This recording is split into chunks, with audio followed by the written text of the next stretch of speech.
Gigantic Unleashed. We are joined by David Reid, who is the Senior Vice President of Publishing at Motiga, working on Gigantic. I am Tim Darius Slager, and I'm joined by Patrick. I'm not going to say your last name, or your It's on my moniker, Twitter, so. Bazazel. He's like Basil? a It's not hard he's to like an say. herb. Basil. No, that's basil. It's close Basil enough. and basil are completely spelled differently. Yeah, but they sound the same. Anyways, let's not talk about you. Welcome, David. Thanks for having me. This is great. Let's see how you feel in about an hour. So Yeah, let's see. So tell us about your journey. How did you come to be at Motiga? Yeah, it has been a few years in the making, to be honest. I've known the CEO, co-founder here, Chris Chung, for quite some time. Worked for him at NCSoft in a prior career, and then we worked alongside each other at Tryon for a while. And I had been in touch with Chris ever since he started Motiga.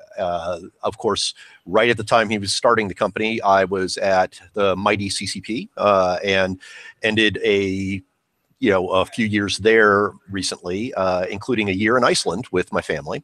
And upon coming back and making the decision that it was time for me to move on to something else, I got back in touch with Chris again, and this felt like a really good fit in the right part of the country for us. A terrific looking game, a team of people that I knew a bunch of people from and had worked with some of, and some I had known through kind of friends of friends, contacts of contacts.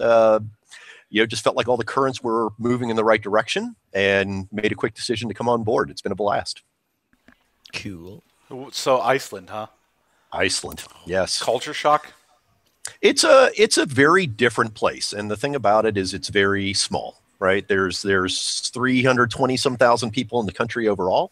And it is the first place I have ever been where you literally can step out of your car in some parts of the country and hear nothing, right? Except for the tinnitus ringing in your ears from whatever. Awesome. And we took a trip up to there's a town. So Reykjavik is the capital city, and that's of course where CCP is headquartered. And there's maybe 150,000 people in the greater metropolitan Reykjavik area, which is, not a big place by American standards.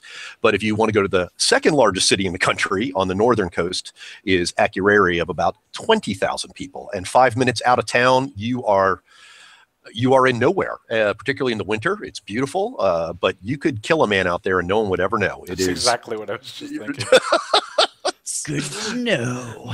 Not that was part of my agenda, but we took the family out there and had a look at what raw nature without a bunch of spoiling looks like, and it's pretty amazing. It is so the terminating real employees has a completely different meaning at CCP. It could. Subject to interpretation. Yes, but no, none of that nasty business there. It was a great time. Really enjoyed it. But I'm very glad to be back home and in the Seattle area again for my third rodeo here. So you've been with, you were there with ArenaNet or NCSoft? Yes, the second time was with NCSoft. First, it was with Microsoft, and I spent 4 years here with Xbox and was the marketing lead for the Xbox 360 launch, in fact, which was quite a blast. There's nothing quite like throwing a launch party for a console with Microsoft backing you. So that was a great, great time. Did you do E3 a lot then? Were you Yeah. on the ground at E3? I was indeed. So when was that? E305 was our big announce. Right. And so I'm trying to think. I actually left before E306, but the E3s prior to that, I was there doing a lot of spokesperson stuff and that kind of thing. Okay. Cool. So Very cool. way different. Because I was involved in the Slim when they announced the Xbox 360. That's after my departure. 2009. Yes. Yeah. 2009, I was working for Chris Chung at NCSoft. What did you do over at NCSoft? I ran publishing. Wow. You Just may the whole- detect a certain pattern in my career, yes. And it was largely marketing, sales, PR and communications, that sort of stuff. So that's kind of your. Where did you get your start in marketing then? In the games business, more formally at Xbox, really. And to be even more precise, when I joined Microsoft, I started in the PC games side of the business on the marketing side there. Yeah, and Master Race PC. moved on to Xbox about a year in, and again was I was having a good time there because I guess in my first year I was the only marketer on the team that was working on Xbox games, PC games, and the online business we had, the Zone.com, the gaming zone. Asheron's Call. Those were exactly. We had awesome. Asheron's Call. We had Bejeweled. That was back when Bejeweled was only there. Yeah, those were early days, man. Careful. Candy Crush might come after you. Here. Watch it. Here's cell phones from that era. Yeah, exactly. Yeah, I found that was the first cell phone I ever bought. So, so what's your favorite game, David? It can't be Gigantic because that would just be a given. That would be a classless marketing thing to say, wouldn't it? No, I would say, in a large part, I tend to be an RPG guy. I've been a big fan of Bethesda games for a long, long time, and easily have put over 1,000 hours into the combination of Oblivion, Morrowind, Skyrim, Fallout, Fallout 3 on the PC and on the Xbox, and then on and New Vegas as well. So it's that's my thing. If you had to make me pick one, I'd probably tell you Fallout 3. Partly because I grew up in that part of the country, and I'll always remember, in the early stage of the game where you're going through the quests and you do the Galaxy News radio stuff, and you're going through the subway tunnels and stuff, and you finally emerge into the mall, coming out from the subway, and I remember walking the mall and saying, "My God, I have to take my kids here before this happens." It really was like, whoa, this is the monuments, this is everything. I gotta make sure I get my kids to DC before this sort of thing actually happens. Have you done that? No, not yet. I'm running out of time. Hurry. Ebola. Ebola's coming in, and we got all these like crazy terrorists. And I am not a terrorist. I've told you that multiple times. I didn't say you specifically. You're on the list. Your eyes looked. Was you pointed with your eyes? There was an accusation there. There was. An implied accusation. I'm going to go now. I have a vest to make. Oh my gosh! Wow. My biker vest. Jeez, don't. Excellent. Gosh. Line you. So, Yeah. I honestly haven't played New Vegas, but I need to. It's on my list. Yeah. So it's I mean, to me, the biggest differences between New Vegas and Fallout 3, I'd say at some level, number one, there's just more systems in the game, right? It's they've got a core of what Fallout 3 was and just added more stuff on it with crafting and harvesting and a lot more dialogue, a lot more NPCs, bigger plot threads. Fallout 3 has, it's kind of, you're either good or evil sort of thing. Whereas with New Vegas, there's 4 factions that you kind of can choose to align with or not, including your own independent faction that you build, basically. So there's any number of ways that thing can go. Yeah. Interesting. I didn't know that you could make your own, be an independent, as it were. Yeah, you can rule Vegas kind of by yourself with your own robot army if that's your predilection. I gotta go. Game now. Yeah, I mean, I'm It's a good show. Yeah. I got my Xbox One. I'll go play it. I was never into the whole Fallout Oblivion things. Oblivion I didn't like because the combat just was such a turnoff for me. It felt really clunky. Skyrim was okay, but again, it was just kind of like, I'm more of like a turn-based strategy kind of guy. Like I love tactics and advanced warfare and that kind of stuff. So I don't know. I think that the original 2 Fallouts were really, really good. I really enjoyed those, but I could never get into the other ones for some reason. Huh. I don't know. I'm special. At least that's what my mother says. You are special. I appreciate that. Also, marketing. Have you guys tried Shadow of Mordor yet? I have not. I haven't either. I've seen and heard good things, though. People are saying nice things about it. I don't know. I mean, like many of us, I am always a little skeptical of licensed tie-ins and will they really do justice, but it seems like this one's getting some good buzz. The ending apparently is really, really bad. Let's start with the beginning. Don't go to the ending. Okay. Yeah. I would prefer not to get spoilers here. No spoilers at all. I don't know any spoilers either. I just know that the internet's raging about it now, so I'm like, I don't read the internet. Well, yes, you do. No, it's false. Everything that happens on the internet is true. I'm a French But model. you kind of are the internet, right? It's true. I mean, we are the voice of the internet. But the game is a blast, and if you like Tolkien lore, it's just completely saturated in kind of untapped lore, which is amazing.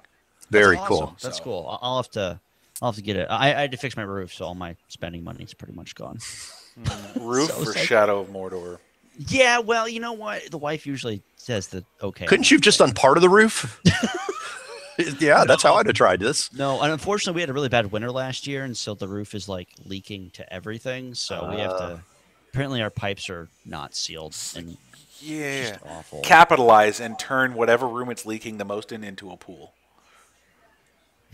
That's good thinking. It's you just turn a negative into a positive. Yeah. Not looking that much. My goodness. I actually just went through a.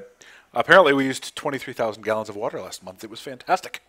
Yeah, we did you ever found get a sorted leak. out? Yeah, we found a leak coming into our house. So, anyways, I digress.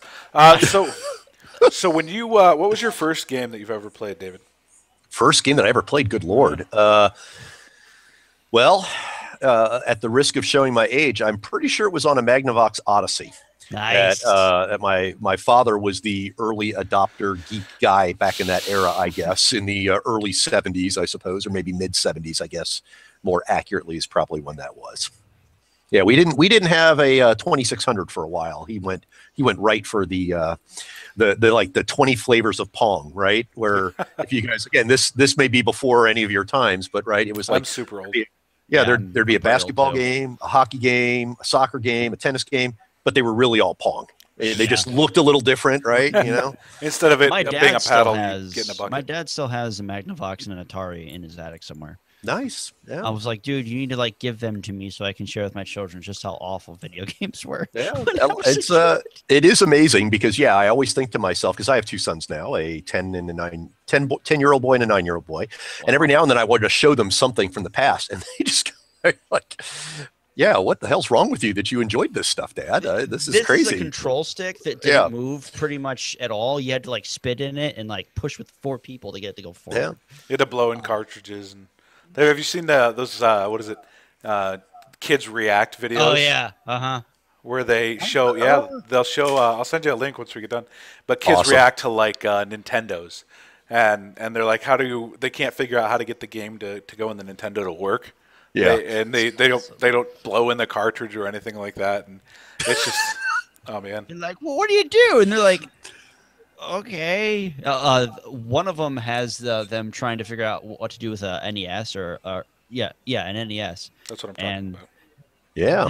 they put the game in and they don't realize you have to push it down. Yeah. They're like, what do you have to do? It's awesome. I'm just like, wow, kids spoiled so bad. Yeah. Discs. So back to the whole idea that the reason we're here. What's your favorite scotch? Oh, is this the reason? Well, at the end of the day, I am a Lefroy man. I'm a friend of Lefroy. I prefer the Elays, the PD malts myself. I think I've been a little snooty in my past about blended scotch as not really being scotch, but on occasion I'll have a little Johnny Walker as. Sometimes it's all you can find, Right. And so that's where I'll go. But really, if I have my choice, it would be the Lefroy. So you and Joe must get along swimmingly because apparently he is a whiskey connoisseur or a scotch connoisseur. It's funny. He actually, while he sits like almost directly catty corner from me, he hasn't been in the past couple of weeks. I think he's doing a holiday thing, catching up, lost time. Not sure when he'll be back, but I actually started these Scotch Fridays here that he has not been here for them yet. Not that he wasn't invited. He literally was not in the building. Okay. So those are on Fridays? It's Tuesday. I'll be there. All Let's do right. it. Jumping on a plane to Seattle from Florida. That's a long trip. For scotch, it's not a long trip. Let's. I think that I like What how about you think. cigars? That's good. Well, this was one of the great things about living in Iceland was you could get Cuban cigars at the duty-free stores. And so every time I flew in and out of the country, I'd go through duty-free, I'd pick up a bottle of scotch, and I'd pick up a handful of Cubans and tried a bunch of different kinds. There was the Romeo and Juliet's, the Mancanudos. There's a few different ones. So I would say I'm a bigger aficionado of scotch than I am of cigars, but I can appreciate a good cigar with a good scotch. I absolutely can. I have never smoked a cigar. I'm ashamed to say, but hey, whatever. I'm gonna need you to upload your man card to me, please. Just you lost it. So actually, Rocky Patel. Okay, sure, yeah. He actually, I live in Fort Myers, Florida, and he actually, his distribution center is here in town, so he's always floating around the greater Fort Myers area, which isn't actually great. So, but It's not Ohio. Come on. There's nothing good about Ohio. No, there's not. Cedar Point, I take that back. Cedar Point. Meh. So, Giving me a roller coaster after LeBron James. I'm pissed about that. Really? So whatever. Yes, because they're like, if he comes back to the team, we'll name a roller coaster after him. And he's like, I'm gonna come back to the team. And Cedar Point's like, we're gonna actually do it. And I'm like, why? The guy's a douchebag. I don't care. Yeah, but he makes more money than God playing basketball.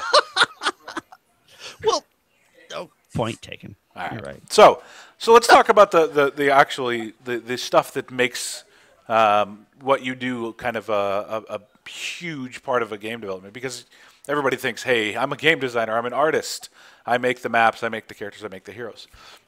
Community is a huge part of a game studio. And what's your philosophy on community? And I know this is a broad question, but Sure. I've known Troy for a long time, and one of his biggest philosophies has been that the game doesn't make the community, but the community makes the game. And do you share a similar mentality, or what's your kind of take on that? I think that's very true now. I mean, it is different from how things were when I started in the games business, and you had a very different model of how things worked. And if you think about, I mean, we were talking about the Magnavox Odyssey, right? That shipped in, I think, '72 originally, and you've got an industry that's a little over 40 years old now in terms of really being a viable business in the U.S. And for the bulk of that, it was a pretty simple model of you made a game, you put it on some kind of cartridge or optical media, you sold it at retail, and you did a little press tour with a couple print magazines, and you were good to go. And you really didn't need to talk to your customer ever, right? I mean, the bulk of those first 3 decades in the industry, you kind of hoped that people would buy your game, and even if your game wasn't very good, you usually had enough power at retail or with a console provider or something to move units for you.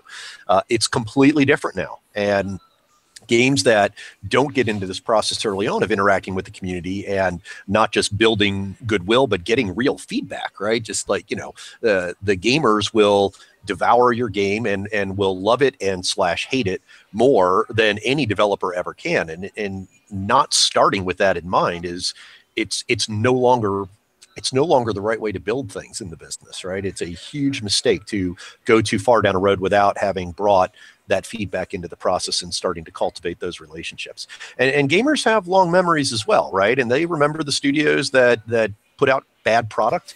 They remember people who treated them poorly, right? They remember studios that gave a bunch of promises and didn't listen. The industry has changed dramatically, and it has mirrored quite well, I think, the rise of a lot of what you see generally in media and entertainment, of things going on in the social sphere, the blogosphere, right? It's no longer super important what one creator thinks. It's more important what the broader audience is thinking.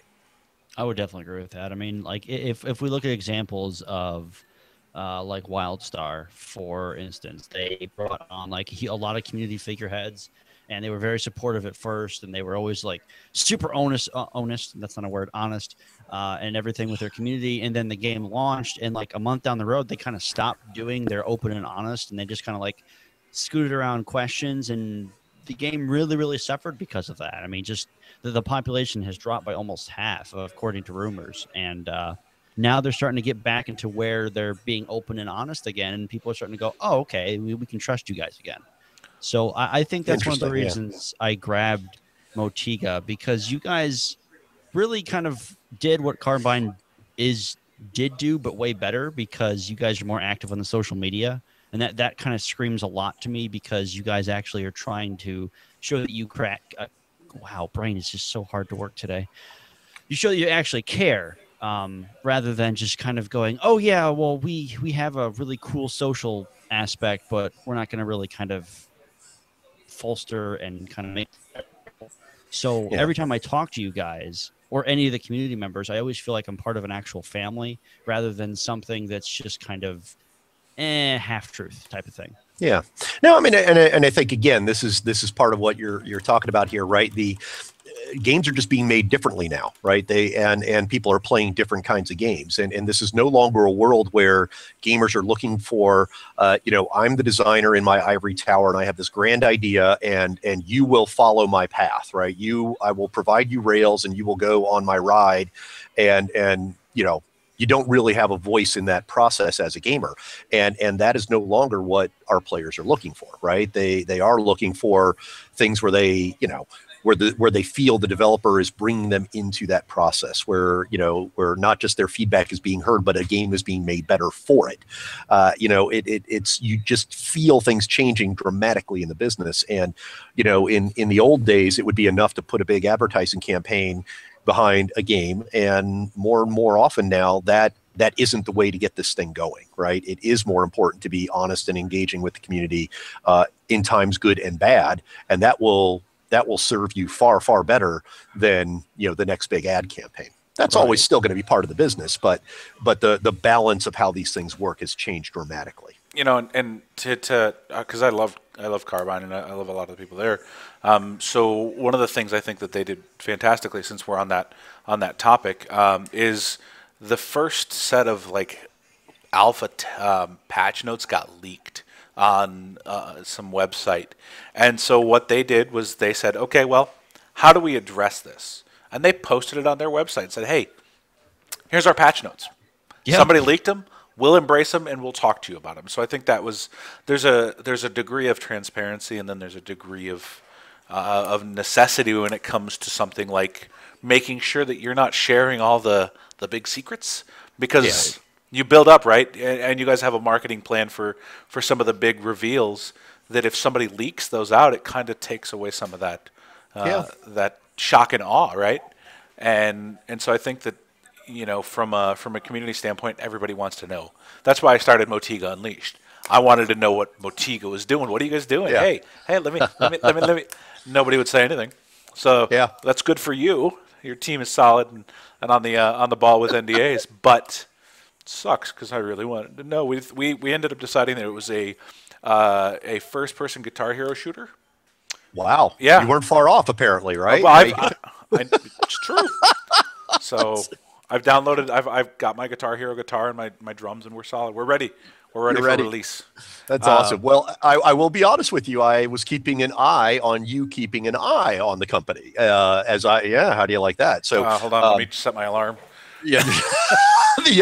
But as I was going through the discussions with a couple of folks at the company, I was told, hey, we've got this community following us now at MotigaUnleashed.com, and I went looking, and I'm like, ooh, I like how they're putting this stuff together. So, again, but those are the early indicators that you've got something interesting, right? I mean, even before the studio was talking about the game and giving out assets and stuff, just the fact that we were building a pretty interesting team and a good culture, and that was something that was being picked up was an encouraging sign to me. I mean, I think that, again, you look at something like, we could talk about WildStar, we could talk about anything, right? But these are games that, huge teams build for many years, right? And just it's just a colossal effort.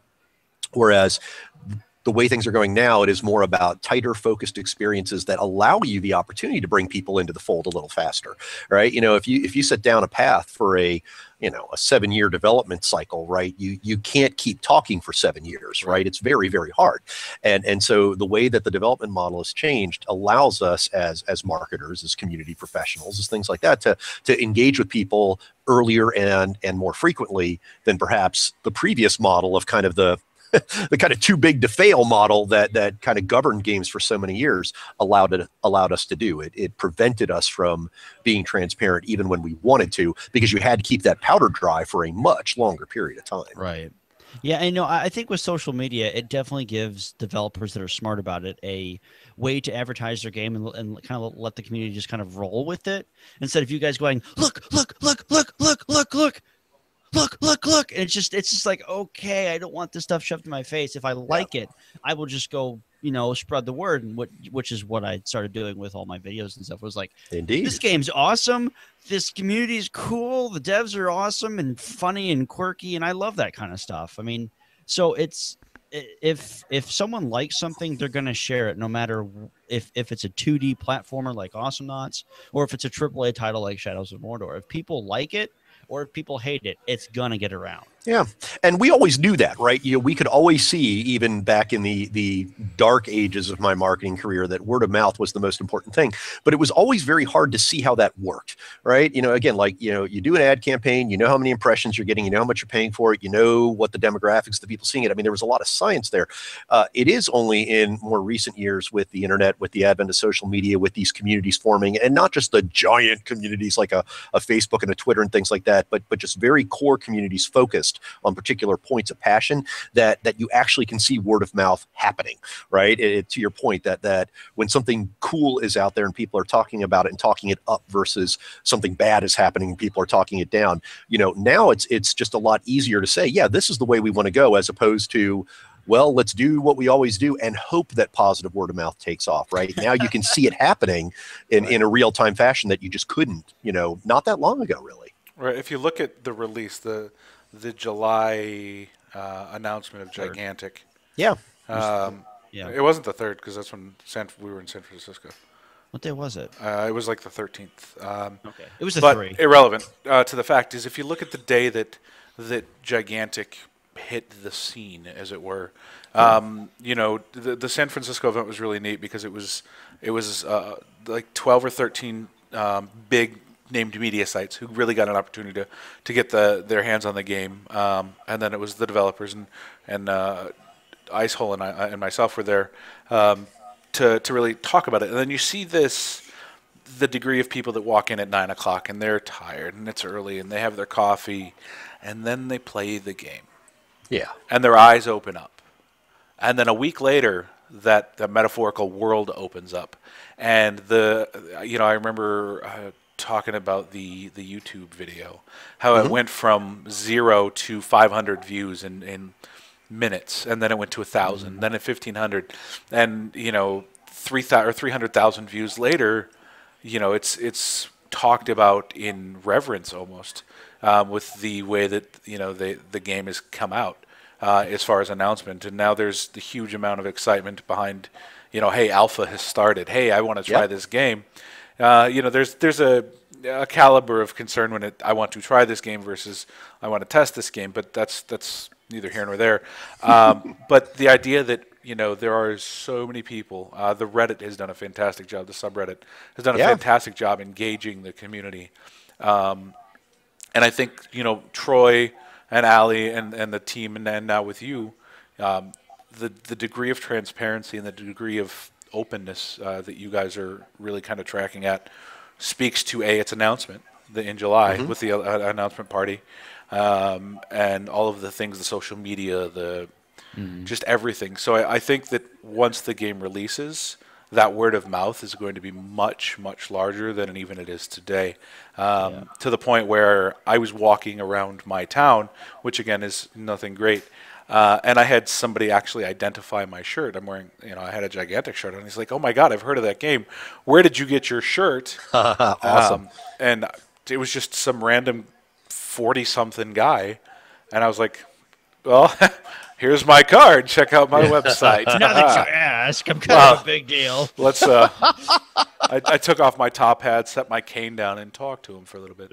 Actually, sidebar: when we left during the Dota, whatever that IA. Exactly. Yeah. International. Right. So I'm not a mobile player by any stretch of the imagination, because I suck at games. But At least you admit it. But there were these guys that were carrying around Dota swag, and I was like, watch this. And I was like, hey, I'll give you this Gigantic swag bag. I'll take your Dota swag bag. And so we off-traded, and it was just kind of that interesting. And like, they hadn't heard about the game, but they have since messaged me, and they're like, oh my God, I'm so excited for this game, that Awesome. They were coming from the international. So it's just interesting to see how excited people get before they get anything. Yeah. Yeah.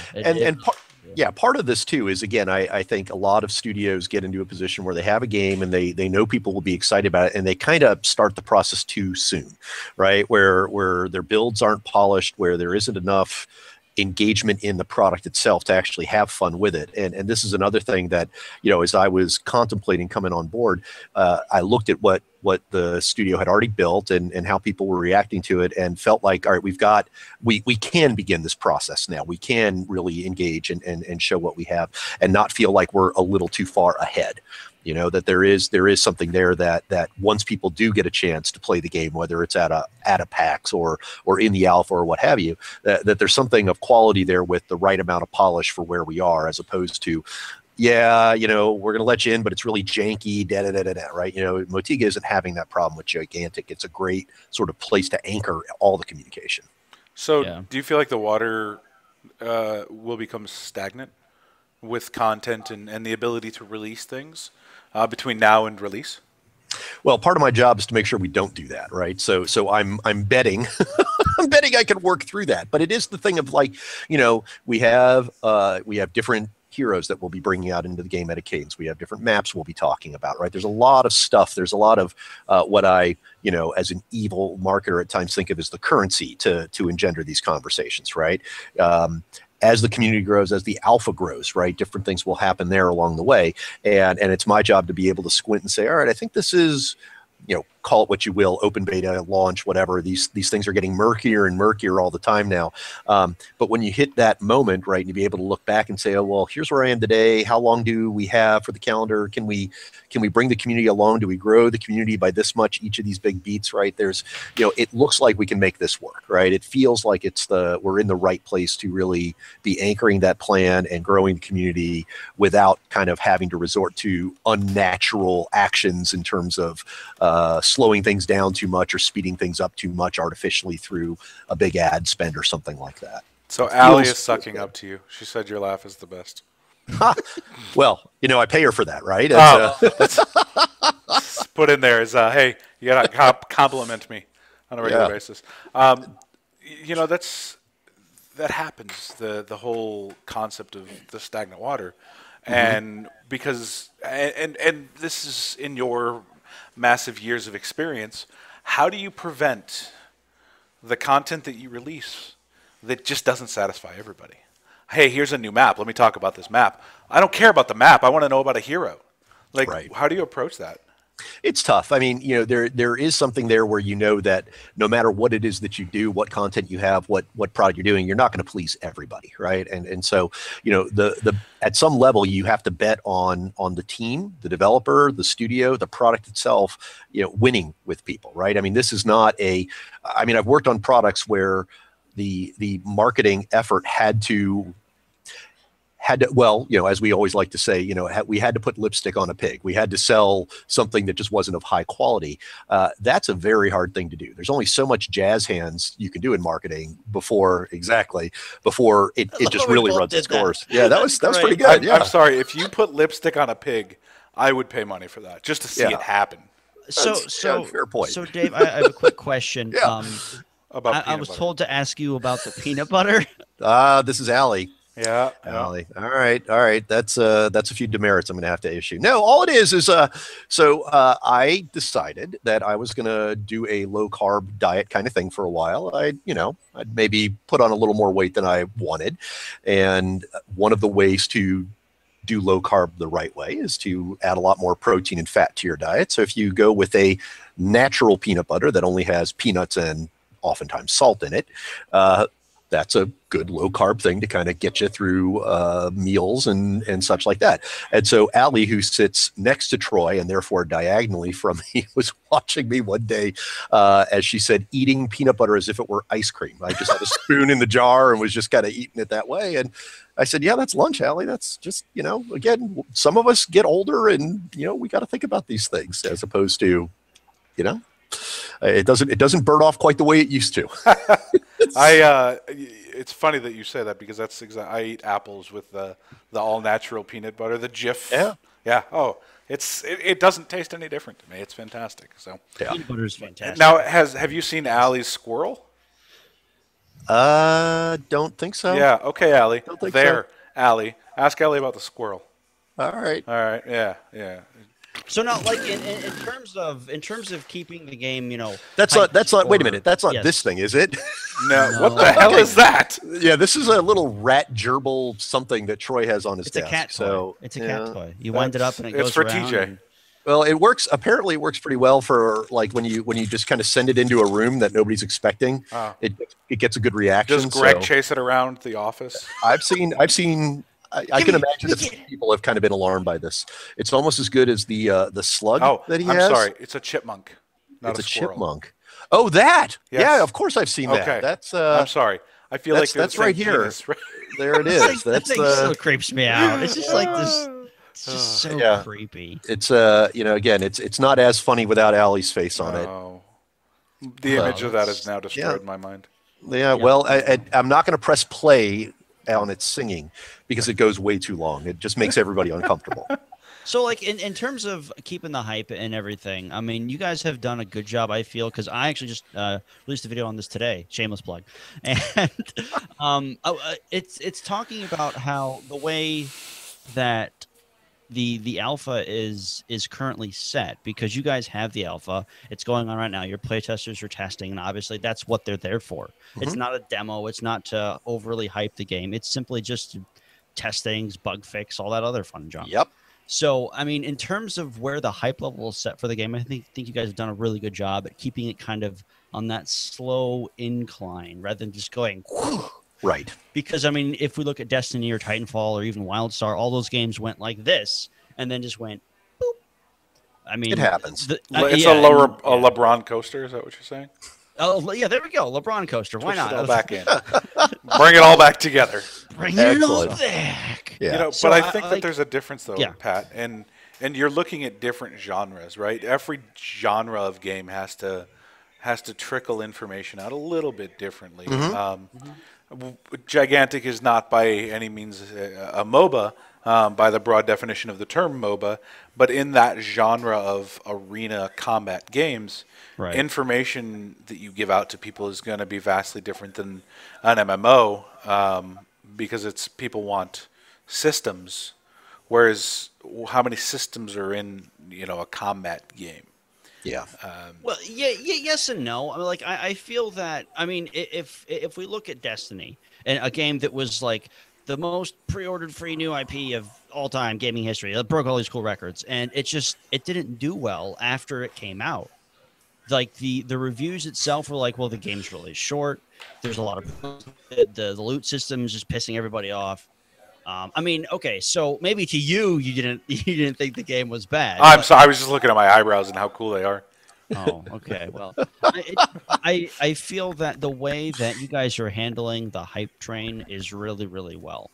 I mean, thanks. Yeah, it's not over the top. Like, I mean, even Dota 2 was like a little overhyped, I think, in my opinion, because it was just another version of the first one, just better graphics. Well, and I sympathize with studios and with publishers who find themselves in a position because, again, like all those games you rattled off, like a Destiny, like a Titanfall, even a WildStar, a lot of these games, they came with a certain level of expectation because of the veteran company they are coming from, right? I mean, yes, Titanfall, new IP from a new studio, but everybody knows Respawn was Infinity Ward and that was Call of Duty. So, same thing with Destiny coming from Bungie, the makers of Halo, and Activision, the biggest publisher in the universe, right? I mean, it's hard not for the hype to begin in an unnatural way. Whereas this is part again of why I've been very excited to join a place like Motiga, is just that it's that refreshing liberation, if you will, from the train that just goes and goes and goes, and you're just holding on and hoping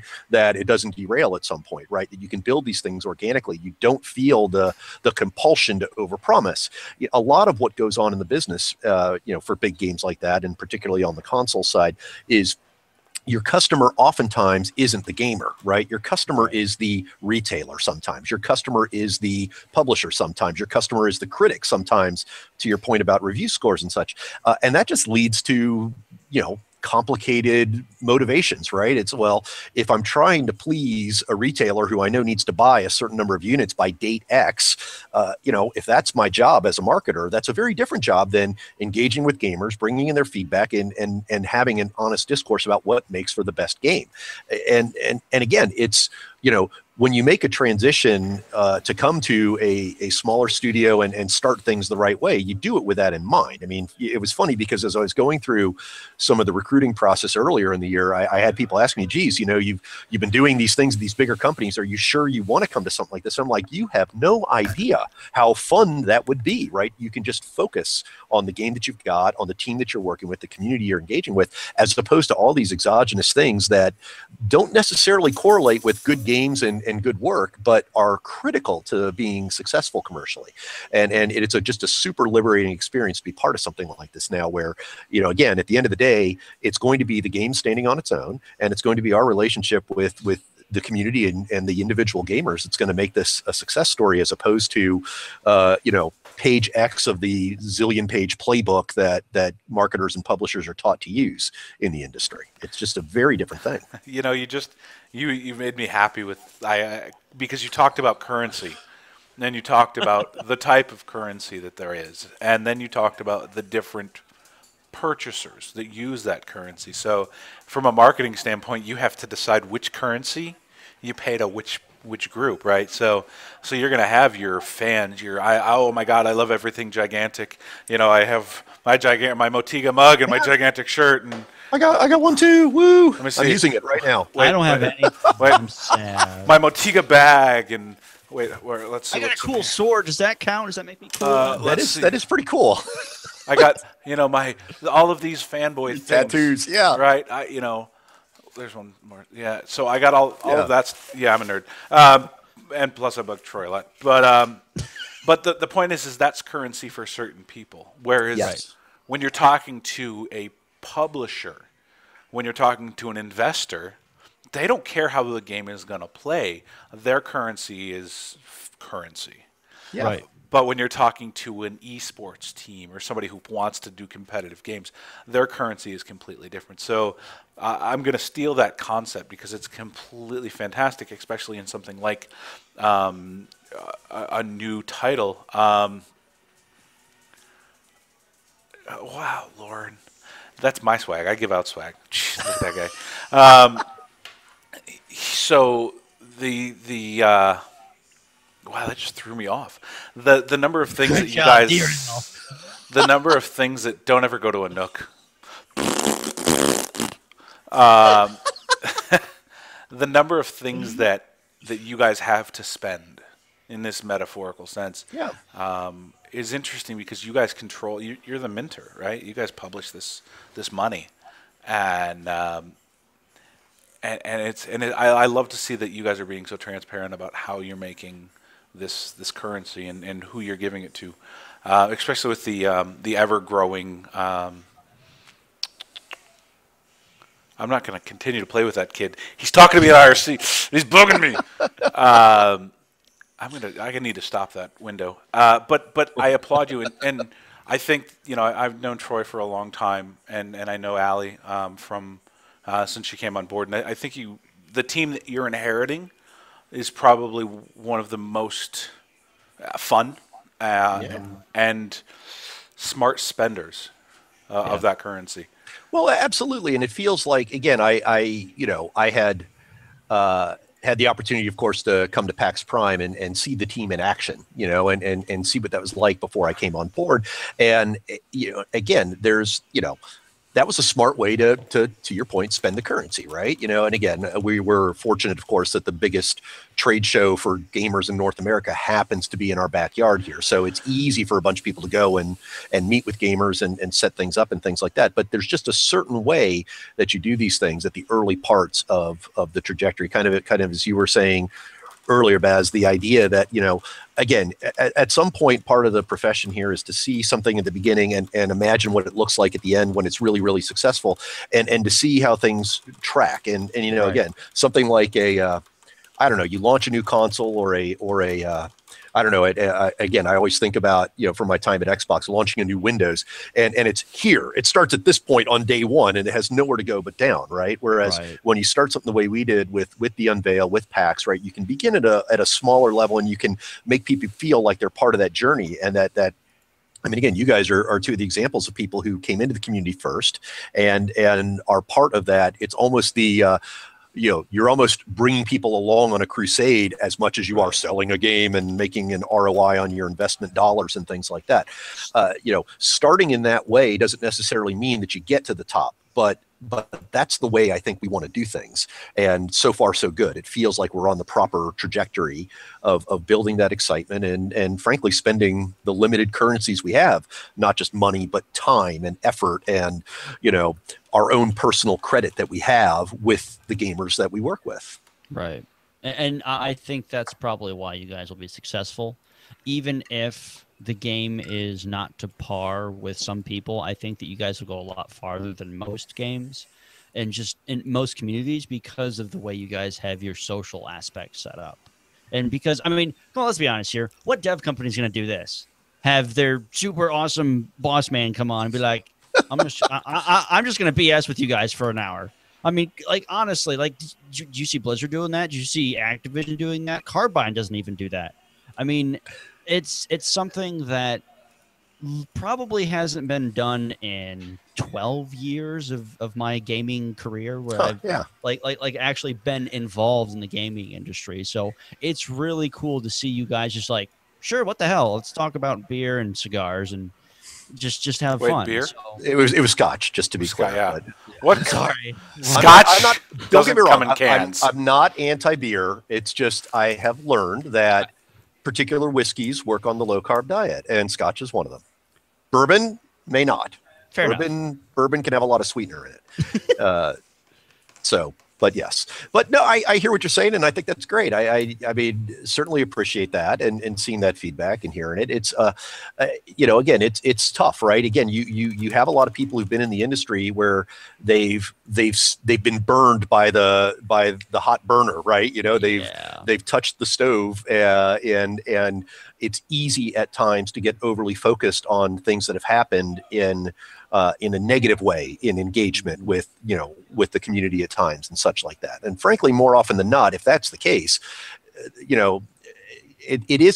it can be about your product, but it's usually more about the way in which you've positioned your product and the way in which, like you said, that you've built the hype to a level that your product isn't really matching up well with, right? And I think as long as you continue to present what you have with integrity to your community and you're honest about that, then you're already in good shape. Beyond that, again, I think we have a really good team here. We've got a great looking product. I feel confident in what we've got.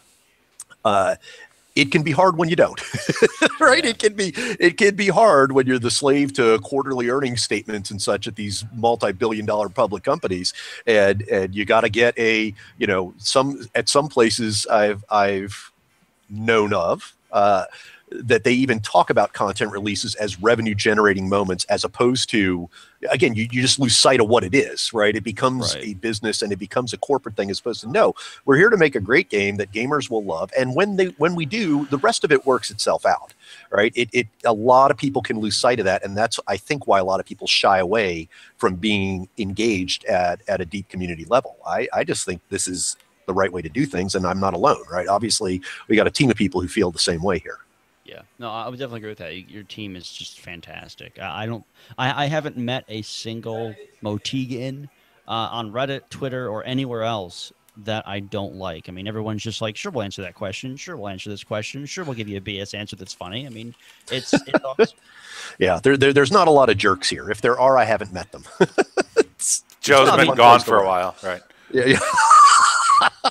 Yeah. I love Joe. Actually, Joe... I've had a great time with Joe. I got no complaints. Joe was the second person we interviewed at Motiga, at least, actually.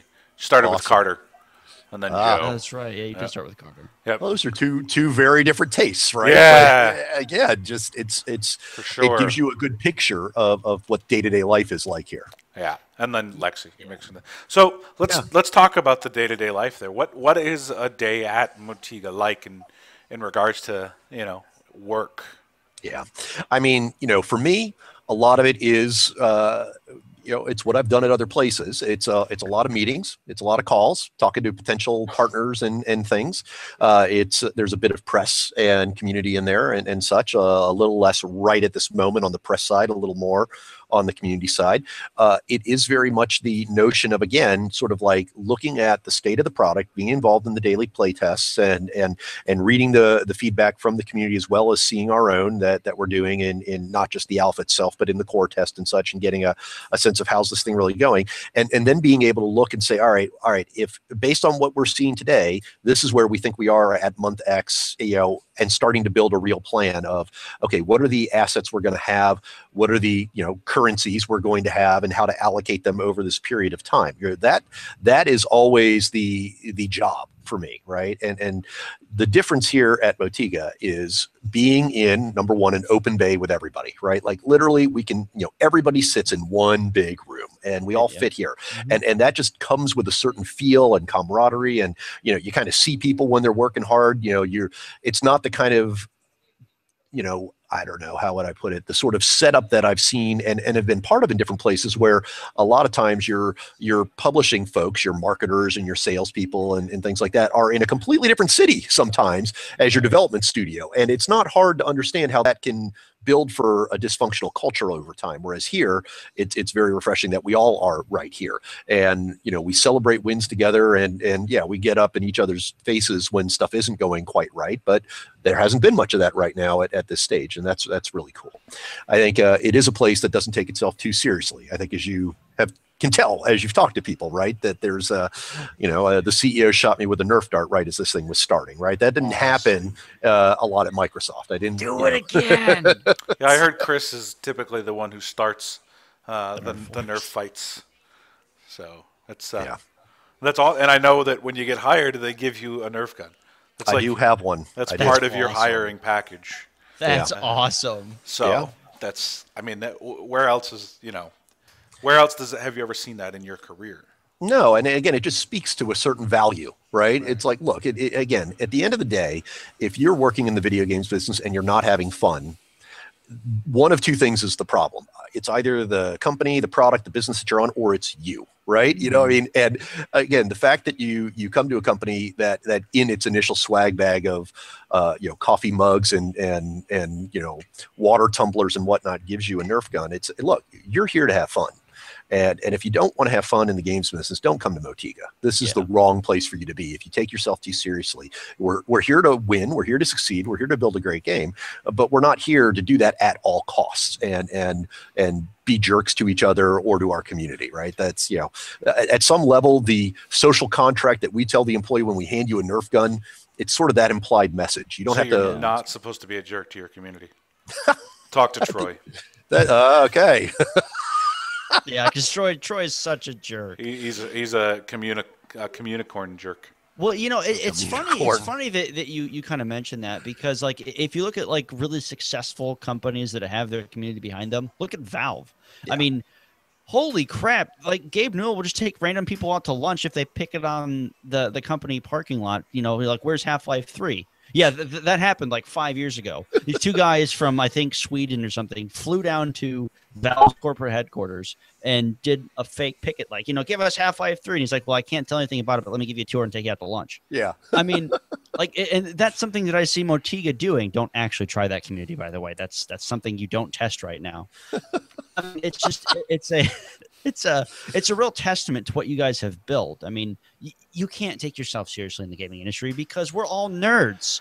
Come on. Like, we're all here to have fun. We're all here to laugh and just cuss each other out when we get some stupid, unfair kill or something. So, I mean, it's taking yourself seriously is good in like a professional standpoint, because, you got to make money. You got to get the game on time. You got to hit your deadlines, but you don't want to be an ass about it. Because if you're an ass about it, you can tell the okay, yeah, this game's fun, but body language speaks a ton, and your body language is like, I'm having fun. This is awesome. I mean, you can just tell, like, you're very laid back and very relaxed. Like, I've interviewed lots of developers, and they've just, a lot of them are like kind of like tense and like ha ha ha ha type of thing. But everyone I've interviewed so far at Motiga has just been like super awesome. So I mean, it's a huge testament to what you guys have built. Well, Yeah. think about the industry. It's a games Yeah, it's true. industry. Games are designed to be fun. If they were designed to be boring, they'd be called work. Unless you work at a game studio, in which case it's designed to be fun. But Right. you know, the very concept of a game is to bring joy. And I mean, esports as a whole is a competitive nature, but ask any football player if they have fun when they're on the field, and I'll bet you they're going to tell you yes. You know, and I started playing games, God, forever ago, and I got hooked because it's fun. I can't take myself too seriously in life. I have fun doing this stuff. Yeah. Right. This is my Monday night. It's Monday, right? It is. Yeah, it's Monday. So, and I'm talking about video games, not professionally. I don't get paid to do this. I'm doing this because it's fun. Now, I mean, if you know somebody wants to pay me, honey. Hey, yeah, come on, just No. But the point is that, and I think that you guys, as a studio, Motiga kind of speaks to itself as an at-home gamer development studio. You guys are all at home at Motiga, having fun, doing something in a group think, and I think, and I applaud you guys for that. And I'm thankful to be included in on this adventure, and I look forward to kind of the future of both Gigantic and Motiga. And so we have about 5 minutes left. David, I want to turn it over to you and let you soapbox for 5 minutes on any topic relating to how awesome I am. Go ahead. Yeah. wow. No. Well, it's a great shirt you got. Let's start with that. Yeah. Yeah, I wish I could wear a smaller size, but you know, the low carb diet. Yeah, that's it. Well, and we could talk about again. Peanut butter and scotch will get you a long way on the low carb diet. Peanut butter and So scotch. will my wife believe that? Because I can't drink scotch at work. Do you work for your wife? No.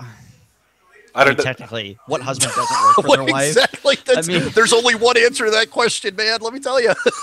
My wife isn't watching the stream, so Yeah, that's fair. Mine isn't either. She's sleeping. So Yeah, good enough. Dancing Good with the enough. Stars. But now Yeah. we're having a kid in March, so it's going to be. Oh, awesome. Okay. No, I'm sorry. That's a better. I'm sorry to the world, but tell so honestly though, all kidding aside, what would you suggest for somebody who wants to get into the marketing side of the games? Because there's the development side, and everybody wants to be a developer. Sure. I mean, Janice, for example, Janice Pack, she's awesome as your events planner. Nobody ever talks to them. They always let me hear from the artist. Let me hear, and we want to do that. And so I've put that bug in Troy's ear. But the other side, the not glamorous side of gaming, how do you get involved in that? Yeah, I mean, it's a great question because again, I've been a gamer for a very long time, and at some point, started changing to a place where I remember looking at it and thinking, hey, they probably need people with business skill sets. This is starting to get to be a real business. I should go for that. I was never somebody. I mean, I'm just utterly inept on art. I can write neat letters. That's about all I can do, but I can't draw for a damn. I was a programmer for a brief period of time, but not at the level of the sophistication of what's required these days and such, right? This was my way into the industry if I was going to make it, right? If I was going to get a shot at that. And at some level, I think there is a certain amount of training that you do, right? Like there is in any profession, right? There's, I got an engineering degree as an undergraduate. I got an MBA in graduate school and learned a lot more classically some of the tools around the marketing and the finance and operations and things like that. But in the end, at some level, I think if you are passionate about the industry, if you are able to be a student of it and be able to reflect on things that you've seen that have been successful, things that haven't been successful, and to be able to start doing some of that pattern recognition and seeing, oh, well, here's things that went well for this reason, here's things that didn't, and this project now looks like that. At some level, it does begin with having the basic credentials of being able to be recognized by a company that's in the publishing side of things, and bringing a skill set with some passion and coming into a company. I think, a lot of times people come into a new company, whether it's in the industry or not, and they get into a habit of just kind of doing their job, right? And doing your job is it is necessary, right? It is the prerequisite, if you will, of having a chance to do bigger and better things. Too many people stop there, and too many people lose sight of that and don't do the basics. And you know, the ability to do more than simply what's listed in your job is a right that you earn by being successful in that, and then carrying on through personal passions and finding ways to do more. You know, I think at some level, I found that this was the only way that I could get into the industry, frankly, and channeled my passion for gaming in that direction. I think some people will find other ways to do it. But in the end, if you're, you know, you have to be honest with yourself about this being what you want, because working in games isn't always firing Nerf guns around and having fun, right? It can be a lot of work, and everyone will, you know, even, you know, when the dev team's crunching, we usually are too, right? We're, you know, again, ask Troy or Janice or other folks here what it was like to get ready for PAX, to get ready for that unveil event. There were people sleeping on floors here, and it wasn't just engineers. Right. You know, you bring up a good point, because a lot of people think the gaming industry is all, you know, fluffies and puppies and cupcakes and whatnot. I mean, I've been trying to get into the gaming industry for years, and it's just, you either get your break or you don't, or you just keep trying until it happens. So, I mean, it's something that everyone has to kind of consider when they're trying to get into the game. It's not as easy as it was 30 years ago. I mean, because right now it's an established multi-billion-dollar industry. So you have to have somewhat of a, like, for like the community side of things, I don't think you need like a huge like degree and whatnot, but for like programming, artistry, and that kind of stuff, you have to have some sort of experience to kind of say, hey, I'm kind of worth looking at. Like, make a portfolio, make some sort of a video reel, make a voice reel or something if you want to get into it. There are plenty of entry-level things. Right. You know, community can be that, but it is increasingly becoming a profession that has certain demands, right? There's customer support, there's QA, there's any number of ways. And sometimes you have to make, I mean, again, for me, I made that decision and had that real discussion with my wife about, hey, I want to work in video games. I think I can do it. And if I have to sweep the floor somewhere for a year to find my break, are we okay with that? You know, and that was my mindset going into it. I got the break, like you said, I got my good break at Microsoft, and then a second one at Xbox, from moving from the PC side of things to the 360 launch. But that doesn't happen without the will first to say, yeah, you know, hey, if they need a janitor, I can do that for a while if that gets me a chance to talk to somebody who can find something else for me. You know, I think if you guys post a janitor position on your website, the number of applications will be astounding. I don't know. I don't know what our needs are on that at this time, but I will look into that. Cleanest floors in the industry. I did janitorial work for the military. Does that count? That means I'm awesome. People sweeping around Greg and James while they're sleeping. So, well, listen, David, I know you're super busy, so I want to thank you for joining us this evening. You know, I'm sure that you would love to stay in chat, but I bet there's a single malt somewhere with your name on it. There just might be. Well, look, I've had a blast here, and let's do this again sometime. I thank you for having me here, and I thank you guys for just the, it's like you say, right? Great communities are built through these kinds of efforts and these kinds of dialogues. So, you know, it's like you said, thanks for joining this journey with us. It's going to be a heck of a ride. We're just getting started. Yeah, thanks for your time, Dave. We appreciate it, man. And I mean, welcome to Motiga. Yeah, welcome to the community, buddy. Yes. You're an awesome asset. I'm really happy to have you. Thanks a bunch. As we close up the show, do me a favor, guys, out in the community. Make sure you follow David on Twitter. His Twitter is right there on the stream. Make sure you follow the @GoGigantic Twitter and the GG Unleashed Twitter. Make sure you click that follow button down there at the bottom of our Twitch channel. We'll be doing more of these. Every other Monday we do our Gigantic Community Council. So next Monday at this same time we'll be going live again with some members of the community who want to get involved, want to chat it up and talk about some different topics. As always, Motiga is absolutely invited to those. And thank you guys so much for tuning in, and we'll see you guys soon. Awesome. Thanks a bunch, folks. Bye-bye.